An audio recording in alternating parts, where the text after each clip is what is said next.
Mm-hmm. You're not ready. You ready? I'm ready. Atheists versus Christians. It's getting old. But reflections on a current debate made personal and pathetic.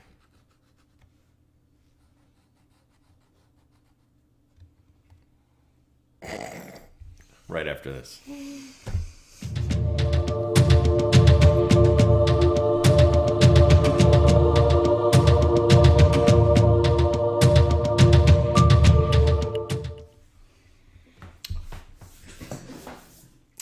So, yesterday, a friend of mine and I talked on the phone, and he drew my attention to kind of antisocial media. And it was a couple guys we know. Well, I was more than a couple guys. There was a post on a friend's page, a friend who has, over the past year or two, deconverted. And he's become rather proud or loud, proud and loud about his deconversion. And he put a post up with an interview of him and I think his wife extolling where they're at. And now I'll be honest with you. I'm going to say it right now. I have not listened to the interview. And when I was drawn to this post where things were getting awkward in the comment section, I haven't read all.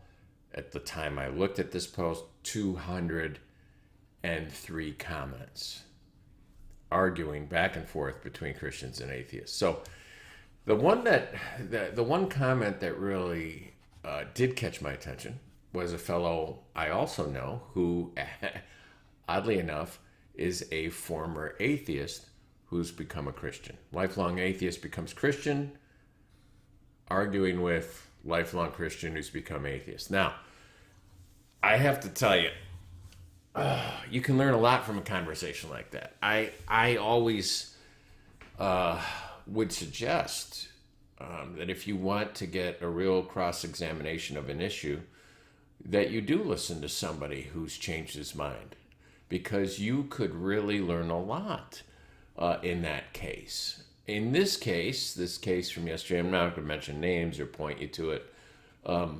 You still could learn a lot, but not in a good way, because things became more heated than they became enlightened. But oftentimes I'll say, because I've learned from this, the best real way to get informed about an issue is to learn somebody who used to dine at restaurant X and now goes to restaurant Y, and hear why. And don't tell me that you don't love reading reviews online before you buy something. I mean, the Amazon reviews, I won't even consider something that's lower than 4 stars. And I like to see 4.5. And if I see 5, for some reason, I have great faith in my fellow peers when it comes to choosing something that's reliable or quality when it comes to Amazon reviews. Google reviews are the same way. I mean, if you saw something that was a 1-star Google review, you probably wouldn't want to get the checkbook out, and especially if it's a big ticket item, right? You'd want to read some of those reviews and see about their customer service, about the quality of the item, and so forth. And so there's really a great deal to be mined from a situation like the one I was invited into yesterday. However, I just want to point out that there were some unfortunate things. Now, one of my favorite TikTokers, the Cosmic Vegan, says, grow in private. Grow in private is an expression of hers that says, and it's something very similar to what my father used to say about new Christians. You know, new Christians have so much zeal and enthusiasm, but it's not really the better part of wisdom to hand them a microphone or to invite them up to the podium. And yet there is this pressure, especially in Christianity, that is so self-conscious, as it is right now in the Western world, that when a celebrity trusts his Christ, and I admit it, I get swept up into this too. Remember when Kanye West came out on Team Jesus? And he started to do Sunday service. I loved it. I loved his Sunday service. I really enjoyed it. And now Kanye's off his meds. So that's the danger of it. My mother used to give me advice when I was a pastor and she was still alive. She'd say, don't ever quote somebody who's still alive because they may end up disappointing you. Like Ravi Zacharias, for example. Yeah. Anyway, so why did I bring this up? Christians versus atheists, atheists versus Christians, telling each other they're wrong. And, sometimes when a person changes his mind about something significant and he flips to the other side of the table, there is this level of enthusiasm and exuberance that comes with it. Oftentimes, that kind of deconstruction that leads to deconversion feels liberating. It feels exciting. It feels like you finally exited Plato's cave and you're in the sunlight and you want to shout and scream and write poems and songs and have a barbecue and invite everyone over and share that enthusiasm with them. But sometimes, now listen, I believe in that. I think it's great. But sometimes I think taking Cosmic Vegan's advice is good. Grow in silence. Grow by yourself for a while, and because you still have a lot to process. Now, what I saw here that was most cringeworthy for me, being a Christ follower, still being somebody who would call himself a Christian, was the Christian response to this guy who had deconverted. Probably was confirming his choice. Not a lot of it was kind or understanding or trying to maybe hold up a mirror to his new fundamentalism. A friend of mine kind of did challenge him on that because he had left something that he felt was a community of bullies, and he now seems to be a bully himself. And there's some criticism there that's legit. But the comment I want to focus on, or the series of comments, was made by this well-known scientist, actually, who's a man of faith now, who was a lifelong atheist. And he began to criticize this new atheist and say how sad it was, and how he wished he wouldn't talk or wouldn't be an apologist for his newfound life. And even though this man himself, who has come into the faith, has written a book about his experience and condemns the world he came from.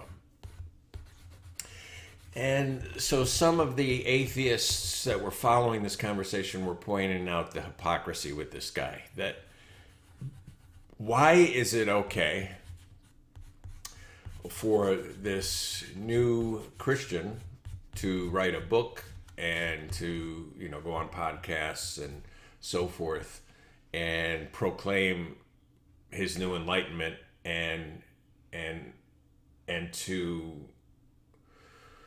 give witness to the emptiness of his previous life? Why is it okay for him to do that, but when somebody goes in the opposite direction and through the outdoor heavy will, why does he have to have a muzzle on, but I get a megaphone?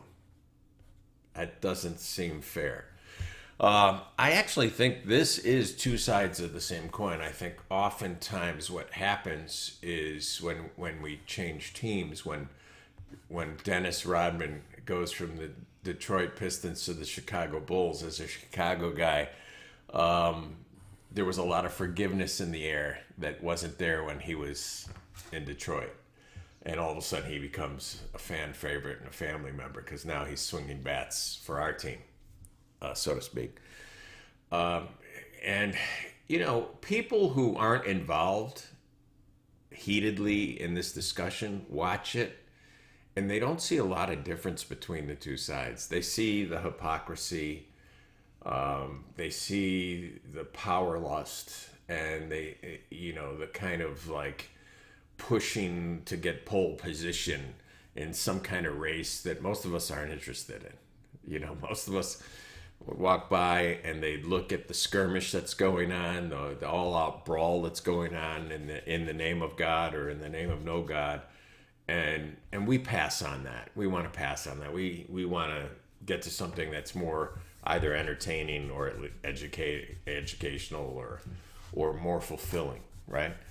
So one of the comments that this Christian who happens to be a scientist made was, "It's sad that you are so vocal now, and like leading people to darkness." So he automatically presumes that this guy's experience isn't worth hearing, or is like so a sad shame. He automatically assumes that he's right and the other guy's is wrong. And I don't know what Christians need to do. They either need to reread How to Win Friends and Influence People, or maybe just read about Jesus in the red letters. Because I don't, that's not really going to have a great effect. And you might not have any effect on the newfound atheist. He might be dug into his position, but certainly you might have an effect on some of the people that are watching from the sidelines. And the Christian atheist argument is really feeding lines to the lions. And the only victims of it are those of us on the sidelines or in the stands who are watching it. It's kind of like being at a family event and having two drunk uncles get in an argument. There's not going to be... My brother once got in between his two pit bulls who were fighting, and he had to get stitches. That's a no-win situation. And a lot of times I think our conversations about faith or anti-theism or anti-theism are really degenerative to a point where it's off-putting to anyone who's watching this. And even those of us who might lean one way or another, it's oftentimes embarrassing and humiliating to our own side. So I as I'm watching this, I'm a little more sensitive to the deconvert, because I have this idea that that's our mission, Wendy and I, with the Sparrows Call, that we want to go after the brother in the far country and tell them, don't blame the father for what the brother has done to you. We want, so I was. It was easier for me to see all the Christian remarks on this ongoing conversation and cringe, and yet my friend pointed it out that there was cringeworthy remarks on the other side too, that maybe I wasn't noticing because I was just so aware of how ugly the elder brother in the field could be.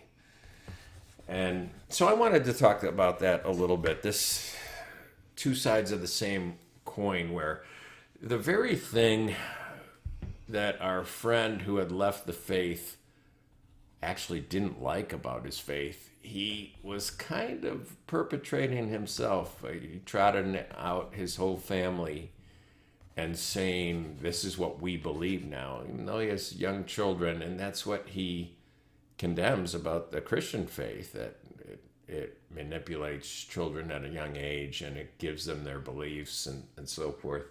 Might be best to follow the cosmic vegan on that one and grow in silence before you become the poster boy for something that really is a mirror image from what you've left.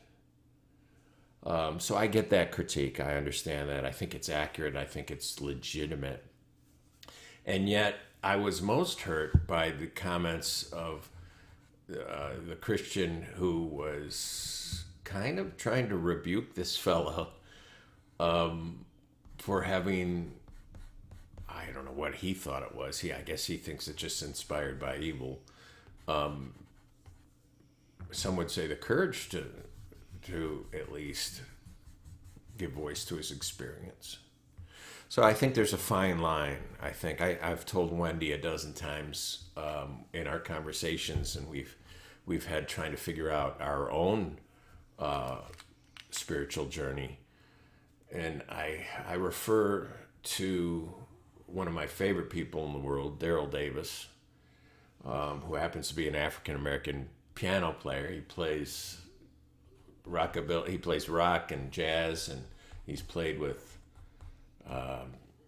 all the greats, from Little Richard to Jerry Lee Lewis. He's played with all the greats, and but he's best known to me not as this great rock and roll keyboard guy, but as the black man who has led over 200 people out of the Ku Klux Klan. Now, if he led one person out of the Ku Klux Klan, that should be like a movie of the year, right?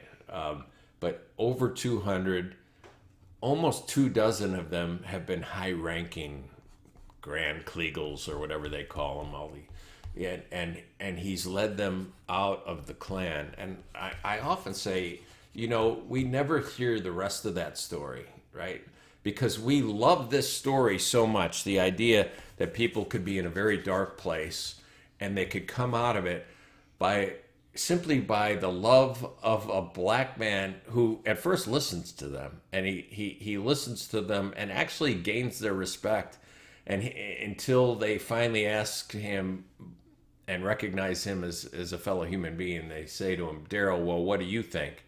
And then he gives his own perspective, and oftentimes he wins them to his side just by love and then later logic. But we never, and I say to Wendy, we never hear the rest of that story. How let's just call one of these Klansmen Alex. Alex leaves the Klan, but his whole family is in the Klan. His whole community are racists. And when they see him leave, they don't celebrate it. They don't say, oh, what a great story. Oh, how wonderful it is that he was in darkness and now he's gone into light. How brave he is.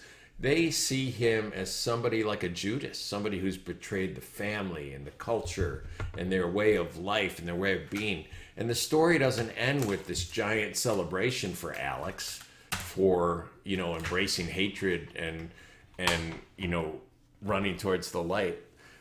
Because Thanksgivings are never the same for Alex anymore, or Christmas or what have you, or going back home to visit.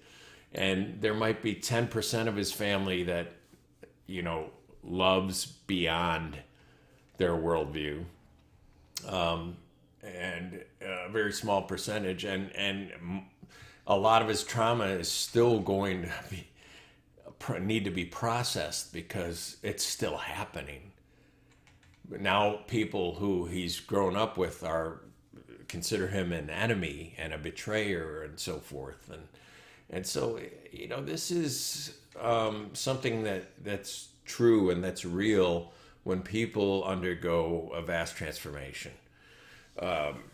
Their old world doesn't celebrate their change of mind.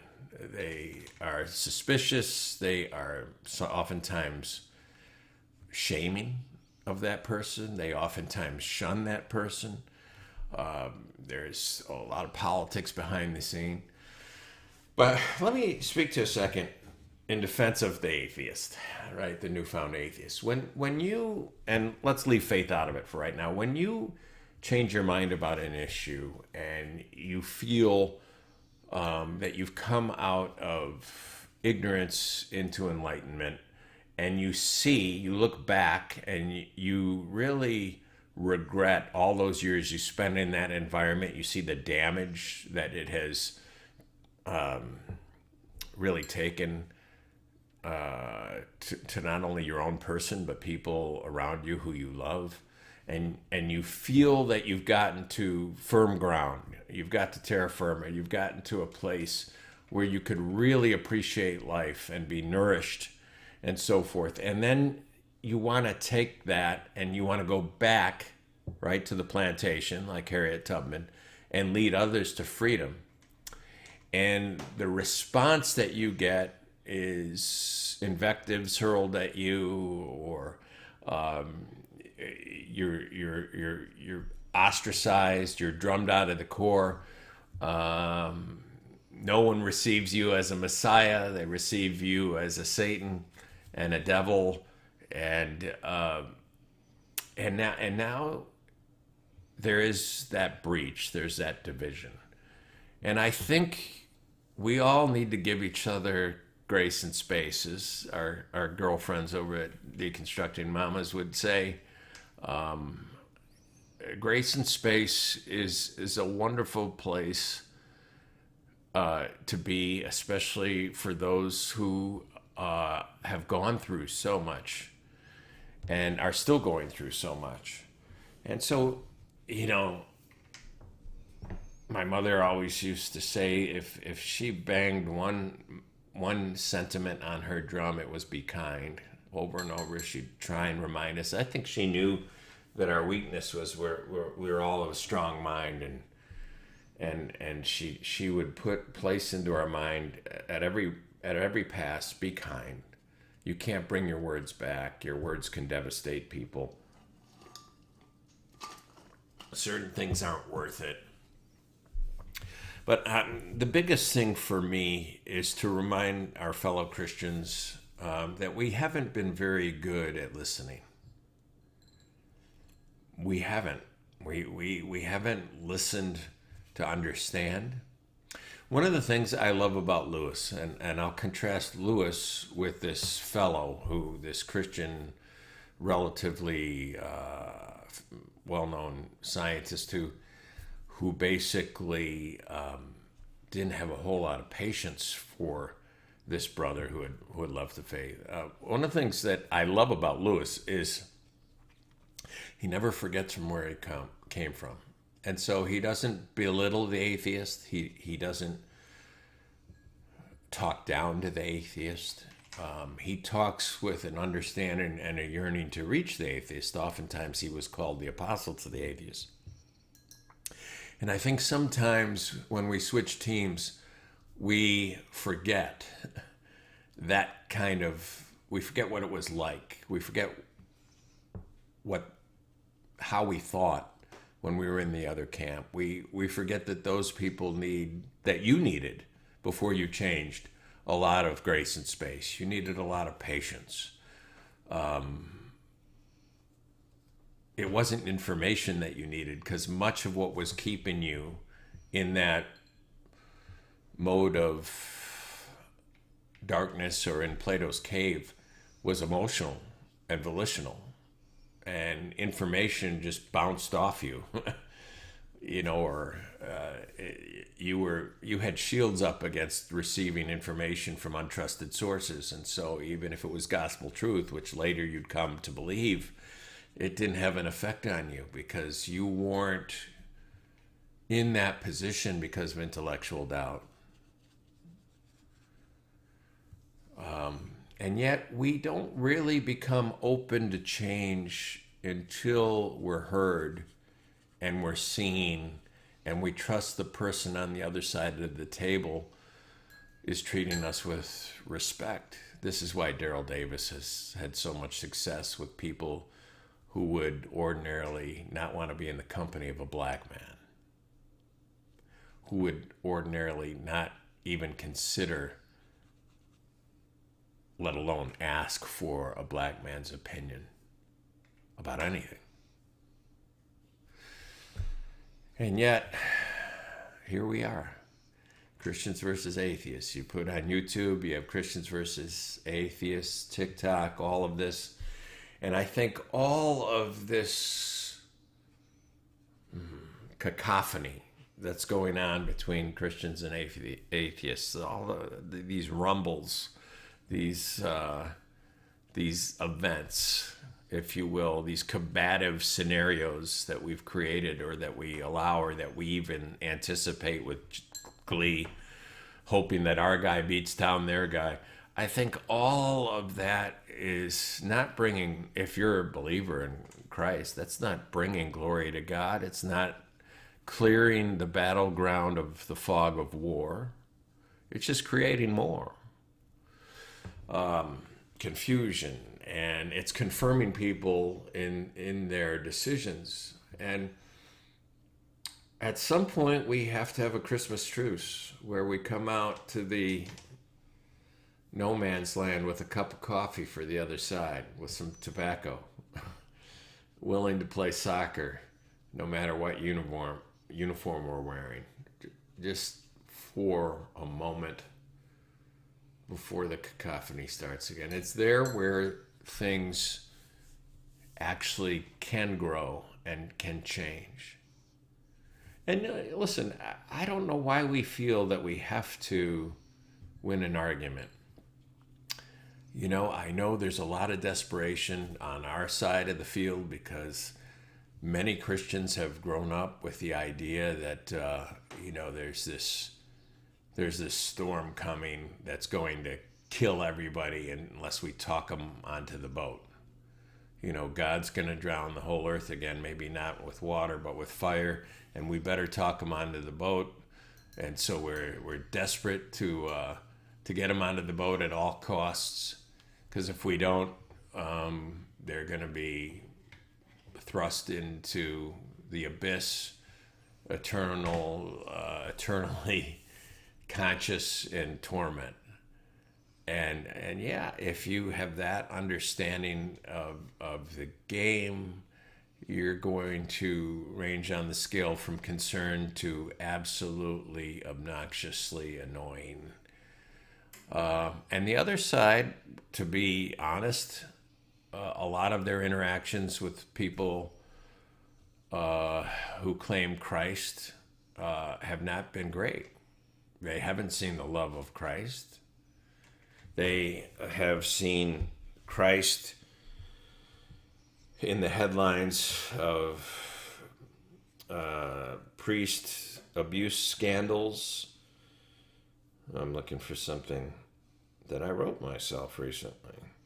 The evangelical scandals in the Christian church, and on and on. They see Christian nationalism being a Republican thing and not a Jesus thing, being a Trump thing and not a Jesus thing. And we get into this combative relationship with each other. Deconstruction, this is something the Christian should keep in mind who doesn't know what to make of it. It's somebody who is choosing an argument on the basis of its strength. And they're doing it in relation to their experience and their reality, as opposed to arguments that had been handed to them in their upbringing that they were never really allowed to weigh or challenge. Now, Christians who dismiss deconstruction as just a get out of jail free or get out of oppression free card, the idea that, people only walk away from the truth and the light because they want to live in sin. This is a really foolish approach to try and talk somebody back to the Father's table.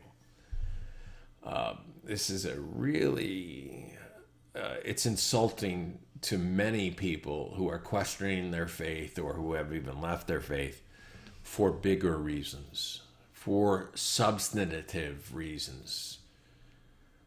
And oftentimes they've grown up in a Christian community that hasn't presented Christ accurately, or they don't see the truth or the beauty or the goodness in Christ because they've come out of a Westboro Baptist movement, or they've come out of a movement that is hyper-patriarchal and that is bigoted.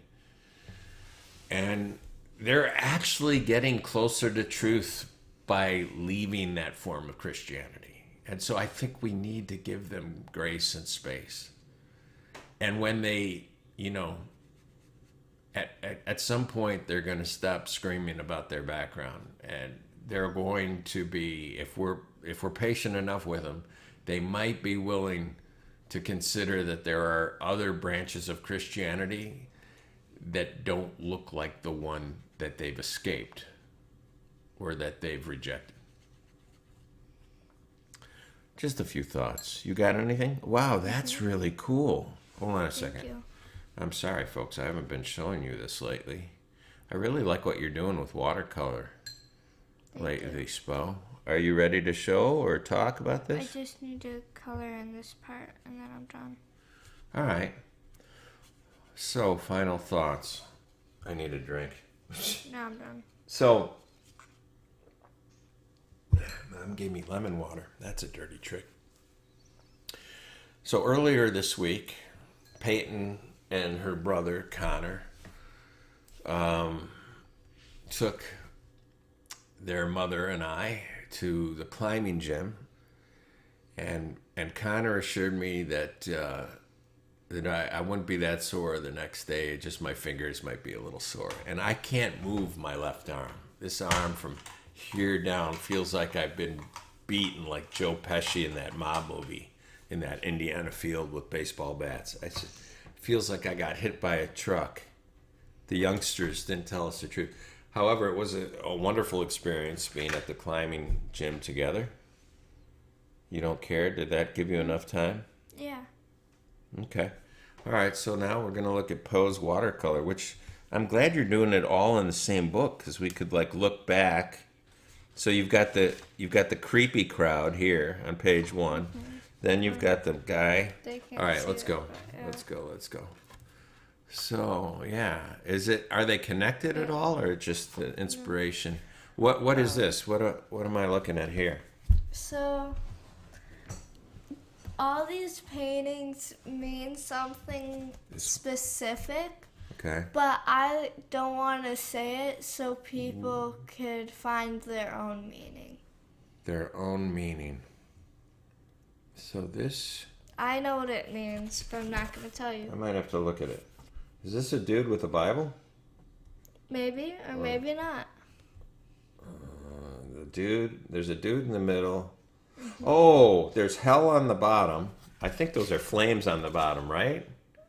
I was going for spikes. Spikes! Mm-hmm. There's spikes on the bottom, and there's...